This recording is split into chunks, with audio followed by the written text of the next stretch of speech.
আসসালামু আলাইকুম। এটা আমাদের শসার প্রজেক্ট।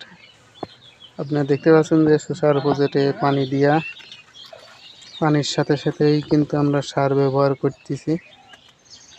তো আগে যাই গোড়ার দিকে ফল সেট হয়েছিল, এখন কিন্তু আবার দেখা যাচ্ছে গাছে কোনো ফল নাই, অল্প সীমিত হারে 2-1টা করে ফল আছে। এ পর্যায়ে আমরা ব্যবহার করতেছি সার আর সেচ দিয়েছি জমিতে সেচ দিয়ে খাবার দিয়ে ওষুধ স্প্রে করব। এরপরে কি ওষুধ স্প্রে করি সেটাও আপনাদের জানাবো। দেখি গাছের এরপরে ফল সেট হয় কিনা। এই যে বালতিতে সার, এখানে সার আছে ডিএবি, পটাশ, ম্যাগনেসিয়াম ও আমরা সাথে নিয়েছি অল্প কিছু খোল।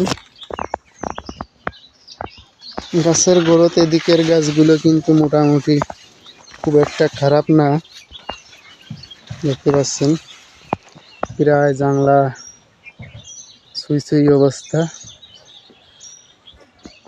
ঠিক আছে, একই সেম বাংলা ছুঁই অবস্থা পর্যায়ে আছে।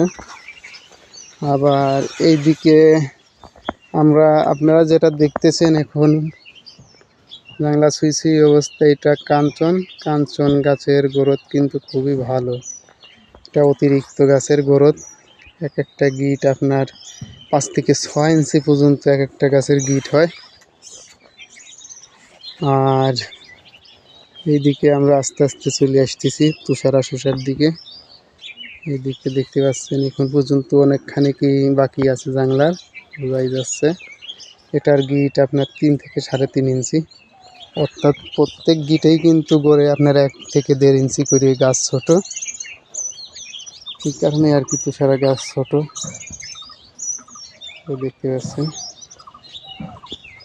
2-1টা করে ফল ঝুলে আছে।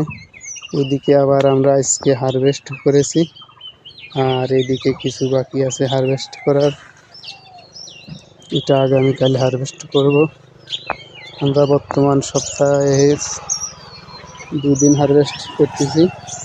খুব একটা বেশি ফল নাই, অল্প সীমিত হারে আগের যে ফলগুলো আসছিল ওই ফলগুলোই আছে ছিটানো, ওগুলোই একটু বড় করে নিতেছি। যেহেতু গাছের ফল নাই সেহেতু দেখা যাচ্ছে যে ফল প্রতি যদি 5 গ্রাম করেও বাড়ে, 10টা ফলে 50 গ্রাম বাড়বে, 20টা ফলে 100 গ্রাম বাড়বে, এই আশায় বসিয়ে রেখে হয়েছে।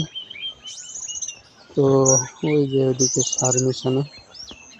তো ভিডিওটি যদি ভালো লাগে চ্যানেলটি সাবস্ক্রাইব করে বেল আইকনটি বাজিয়ে দিয়ে আমাদের পাশে থাকুন পরবর্তী আপডেটের জন্য। আল্লাহ হাফেজ।